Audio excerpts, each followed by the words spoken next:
लाला ज्ञानचंद बैठे हिसाब किताब जांच रहे थे कि उनके सुपुत्र बाबू नानकचंद आए और बोले, दादा, अब यहाँ पड़े पड़े जी उगता गया है। आपकी आज्ञा हो तो मैं सैर को निकल जाऊं, तो 1 महीने में लौट आऊंगा।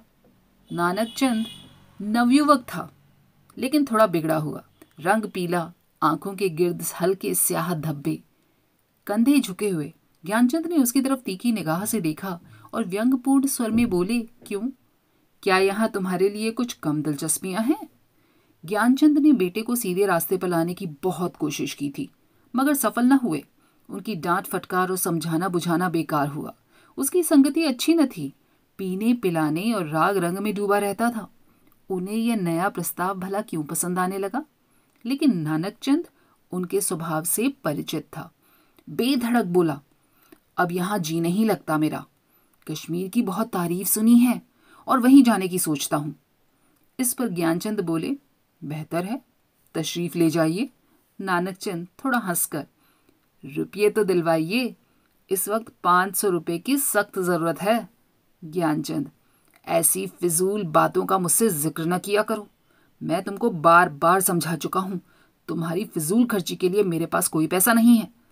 नानकचंद ने हट करना शुरू कर दिया और बूढ़े लाला इनकार करते रहे, यहां तक कि नानकचंद झुंझलाकर बोला, अच्छा कुछ मत दीजिए, मैं यूं ही चला जाऊंगा। ज्ञानचंद ने कलेजा मजबूत करके कहा, बेशक तुम ऐसे ही हिम्मतवर हो, वहां भी तुम्हारे भाई बंधु बैठे हुए हैं ना। इस पर नानकचंद ने कहा, मुझे इसकी कोई परवाह नहीं, आपका रुपया आप ही को मुबारक हो। नानकचंद की यह चाल कभी पट नहीं पड़ती थी। अकेला लड़का था भई। बूढ़े लाला साहब ढीले पड़ गए। रुपया दिया, खुशामद की सो अलग, और उसी दिन नानकचंद कश्मीर की सैर के लिए रवाना हो गया। मगर नानकचंद यहाँ से अकेला न चला। उसकी प्रेम की बातें आज सफल हो गई थीं। पड़ोस में बाबू रामदास जी रहते थे। बेचारे सीधे साधे आदमी थे। सुबह दफ्तर जाते और शाम को आते, और इस बीच नानकचंद अपने कोठे पर बैठा हुआ उनकी बेवा लड़की से मोहब्बत के इशारे करता। यहाँ तक कि अभागी ललिता उसके जाल में आ ही फंसी। भाग जाने के मंसूबे बने। आधी रात का वक्त था। ललिता एक साड़ी पहने अपनी चारपाई पर करवटें बदल रही थी। जेवरों को उतारकर उसने एक संदूक में रख दिया था। उसके दिल में इस वक्त तरह तरह के ख्याल दौड़ रहे थे और कलेजा जोर जोर से धड़क रहा था। मगर चाहे कुछ और हो या ना हो, नानकचंद की तरफ से उसे बेवफाई की जरा भी गुमान न था। जवानी की सबसे बड़ी नेमत मोहब्बत है, और इस नेमत को पाकर ललिता अपने को खुशनसीब समझ रही थी। रामदास बेसुध सो रहे थे कि इतने में कुंडी खटकी। ललिता चौंक कर उठ खड़ी हुई। उसने जेवरों का संदूकचा उठा लिया और एक बार इधर उधर हसरत भरी नजर से देखा, और दबे पांव चौंक चौंक कर कदम रखती हुई दहलीज में आई और कुंडी खोल दी। नानकचंद ने उसे गले लगा लिया। बग्घी तैयार थी, दोनों उस पर जा बैठे। सुबह जब बाबू रामदास उठे, ललिता न दिखाई दी। घबराए, सारा घर छान मारा पर कुछ पता न चला। बाहर की कुंडी खुली देखी, बग्घी के निशान नजर आए। सर पीट कर बैठ गए, मगर अपने दिल का दर्द किससे कहते। हंसी और बदनामी का डर जबान पर मोहर हो गया। मशहूर किया गया कि वह अपने ननिहाल गई है। मगर लाला ज्ञानचंद सुनते ही भांप गए कि कश्मीर की सैर का कुछ और ही मायने था। धीरे धीरे यह बात सारे मोहल्ले में फैल गई, यहाँ तक कि बाबू रामदास ने शर्म के मारे आत्महत्या कर ली। मोहब्बत की सरगर्मियां नतीजे की तरफ से बिल्कुल बेखबर होती हैं। इसके सिवाय और कुछ ख्याल न था उसे कि एक युवती उसकी बगल में बैठी है, जिसके दिल का वह मालिक है। उसी धुन में वह मस्त था। बदनामी का डर, कानून का खटका, जीविका के साधन, उन समस्याओं पर विचार करने की उसे कोई फुर्सत न थी उस वक्त। हाँ, उसने कश्मीर जाने का इरादा छोड़ दिया था और कलकत्ते जा पहुंचा। किफायत शारी का सबक न पढ़ा था। जो कुछ जमा थमा थी 2 महीनों में खर्च हो गई। ललिता के गहनों पर नौबत आ गई। लेकिन नानकचंद में इतनी शराफत अभी बाकी थी। दिल मजबूत करके बाप को खत लिखा, मोहब्बत को गालियां दी और विश्वास दिलाया कि अब आपके पैर चूमने को जी बेकरार है, कुछ खर्च भेजिए। लाला साहब ने खत पढ़ा। तस्कीन हो गई कि चलो, जिंदा है, खैरियत से है। धूमधाम से सत्यनारायण की कथा सुनी, रुपये रवाना कर दिए। लेकिन जवाब में लिखा, खैर बेटा, जो कुछ तुम्हारी किस्मत में था वह हुआ, पर अभी इधर आने का इरादा मत करना। बहुत बदनामी हो रही है। तुम्हारी वजह से मुझे भी बिरादरी से नाता तोड़ना पड़ेगा। इस तूफान को उतर जाने दो। तुम्हें खर्च की कोई तकलीफ ना होगी, मगर इस औरत की बाह पकड़ी है तो उसे निबाह जरूर करना। उसे अपनी ब्याहता स्त्री समझो। नानक चंद के दिल पर से चिंता का बोझ उतर गया। बनारस से माहवार वजीफा मिलने लगा। इधर ललिता की कोशिश ने भी कुछ दिल को खींचा। गोया शराब की लत न टूटी और हफ्ते में 2 दिन थिएटर भी देखने जाता, तो भी तबीयत में स्थिरता और संयम आ चला था। इस तरह कलकत्ते में उसने 3 साल काटे। इस बीच एक प्यारी लड़की का बाप भी बना। तीसरा साल गुजरा था कि नानक चंद के उस शांतिमय जीवन में हलचल पैदा हुई। लाला ज्ञानचंद का 50वां साल था, जो हिंदुस्तानी रईसों की प्राकृतिक आयु है। उनका स्वर्गवास हो गया और जो ही यह खबर नानक चंद को मिली, वह ललिता के पास जाकर चीखें मार मार कर रोने लगा। जिंदगी के नए नए मसले अब उसके सामने आए। इस 3 साल की संभली हुई जिंदगी ने उसके दिल से शोधेपन और नशेबाजी के ख्याल को दूर कर दिया था। उसे अब यह फिक्र हुई कि चलकर बनारस में अपनी जायदाद का कुछ इंतजाम करना चाहिए, वरना वरना सारा कारोबार धूल में मिल जाएगा। लेकिन ललिता का क्या करूं? अगर इसे वहां लिए चलता हूं तो 3 साल की पुरानी घटनाएं ताज़ा हो जाएंगी और फिर एक हलचल पैदा होगी जो मुझे हुक्काम और हमजोलियों में जलील कर देगी। इसके अलावा उसे अब कानूनी औलाद की जरूरत भी नजर आने लगी। यह भी तो हो सकता है कि वह ललिता को अपनी ब्याहता स्त्री मशहूर कर देता, लेकिन इस आम ख्याल को दूर करना असंभव था कि उसने उसे भगाया है। ललिता से नानकचंद को अब वह मोहब्बत न थी जिसमें दर्द होता है, जिसमें बेचैनी होती है। वह अब एक साधारण पति था जो गले में पड़े हुए ढोल को पीटना ही अपना धर्म समझता था, जिसे बीवी की मोहब्बत उसी वक्त याद आती है जब वह बीमार होती है। और इसमें कोई अचरज की बात नहीं कि अगर जिंदगी की नई नई उमंगों ने उसे उकसाना शुरू कर दिया, मंसूबे पैदा होने लगे जिनका दौलत और बड़े लोगों के मेल जोल से संबंध है। नानकचंद अब मजबूत इरादे के साथ सोचने लगा कि यहाँ से क्यों कर और कैसे भागूं। अगर लजाजत लेकर जाता हूँ तो 2-4 दिन में सारा पर्दाफाश हो जाएगा। अगर हीला किए जाता हूँ तो आज के तीसरे दिन ललिता बनारस में मेरे सर पर सवार होगी। कोई ऐसी तरकीब निकालूं कि इन संभावनाओं से मुक्ति मिले। सोचते सोचते उसे आखिर एक तदवीर सूझी। वह एक दिन शाम को दरिया की सैर का बहाना करके चला और रात को घर नहीं आया। दूसरे दिन सुबह को एक चौकीदार ललिता के पास भागा भागा आया और उसे थाने में ले गया। ललिता हैरान थी कि क्या माजरा है।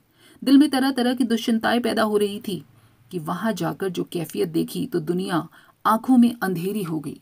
नानकचंद के कपड़े खून से तरबतर पड़े थे और उसकी वही सुनहरी घड़ी, वही खूबसूरत छतरी, वही रेशमी साफा सब वहां मौजूद थे। जेब में उसके नाम के छपे हुए कार्ड थे। कोई संदेह न रहा कि नानकचंद को किसी ने कत्ल कर डाला। 2-3 हफ्ते तक थाने में तहकीकातें होती रही और आखिरकार खूनी का पता चल गया। पुलिस के अफसरों को बड़े बड़े इनाम मिले। इसको जासूसी का एक आश्चर्य समझा गया।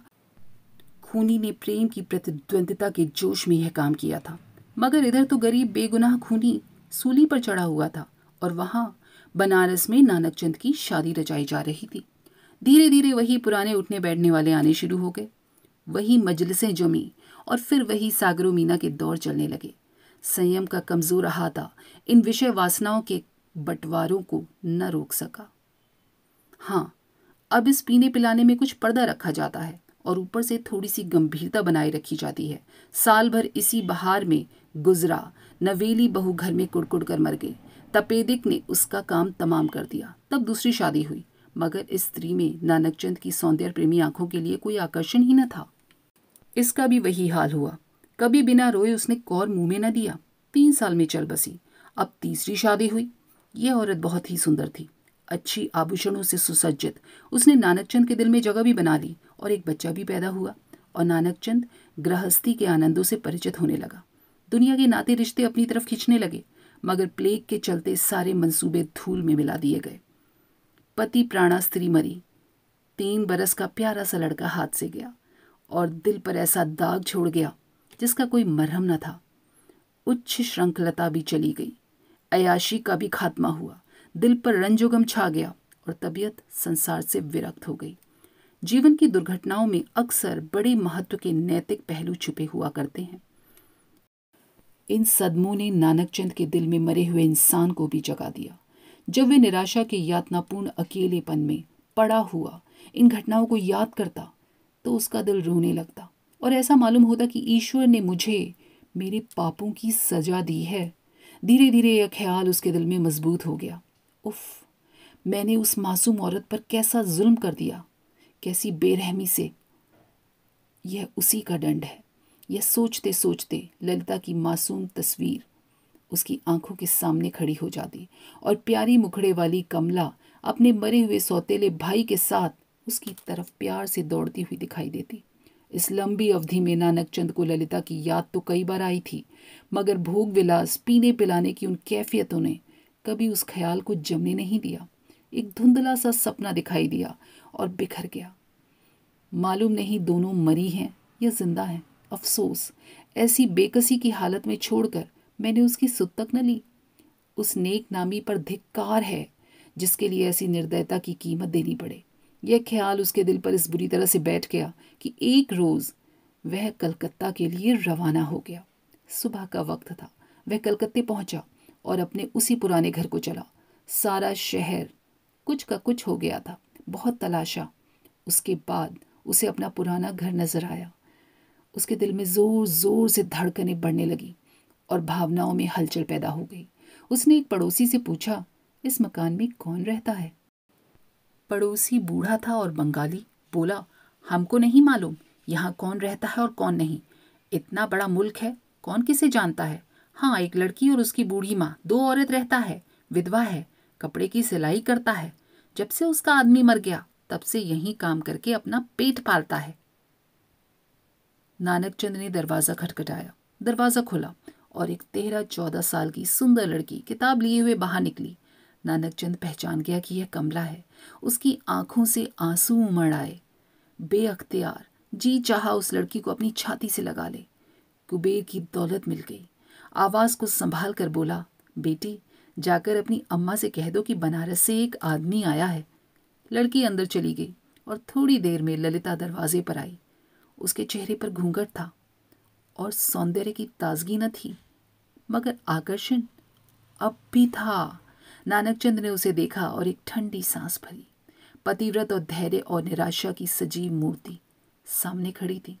उसने बहुत जोर लगाया मगर जब्त न हो सका, पर बस रोने लगा। ललिता ने घूंघट की आड़ से उसे देखा और आश्चर्य के सागर में डूब गई। वह चित्र जो हृदय पट पर अंकित था और जो जीवन के अल्पकालिक आनंदों की याद दिलाता रहता था, जो सपनों में सामने आकर कभी खुशी के गीत सुनाता था और कभी रंज के तीर चुभाता था, इस वक्त सजीव सचल सामने खड़ा था। ललिता पर बेहोशी छा गई। कुछ वही हालत जो आदमी को सपने में होती है। वह व्यग्र होकर नाना की तरफ बढ़ी और रोती हुई बोली, मुझे भी अपने साथ ले चलो। मुझे अकेले किसके सहारे छोड़ दिया है। मुझसे अब यहाँ नहीं रहा जाता, अब नहीं सहा जाता। ललिता को इस बात की जरा भी चेतना न थी कि वह उस व्यक्ति के सामने खड़ी है जो एक जमाना हुए मर चुका है, वरना शायद वह चीखकर भाग जाती। उस पर एक सपने की सी हालत हुई थी। मगर जब नानकचंद ने उसे सीने से लगाकर कहा, ललिता, अब तुमको अकेले न रहना पड़ेगा, तुम्हें इन आंखों की पुतली बनाकर रखूंगा। मैं इसीलिए तुम्हारे पास आया हूं। मैं अब तक नर्क में था, अब तुम्हारे साथ स्वर्ग का सुख भोगूंगा। तो ललिता चौंकी और छिटक कर अलग हटती हुई बोली, आंखों को तो यकीन आ गया, मगर दिल को नहीं आता। ईश्वर करे ये सपना ना हो।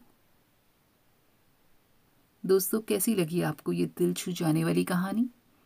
उम्मीद है पसंद आई होगी, तो नीचे कमेंट करके ज़रूर बताइएगा और लाइक, शेयर और सब्सक्राइब करने में कतई भी कंजूसी न कीजिएगा। फिर मिलेंगे अगली बार साहित्य के पिटारे से निकालकर कुछ ऐसी ही मनमोहक, रोचक, दिल छू जाने वाली कहानियों के साथ। तब तक अपना और अपनों का दिल से, ईमानदारी से ख्याल रखिए। स्वस्थ रहिए, मस्त रहिए। नमस्कार।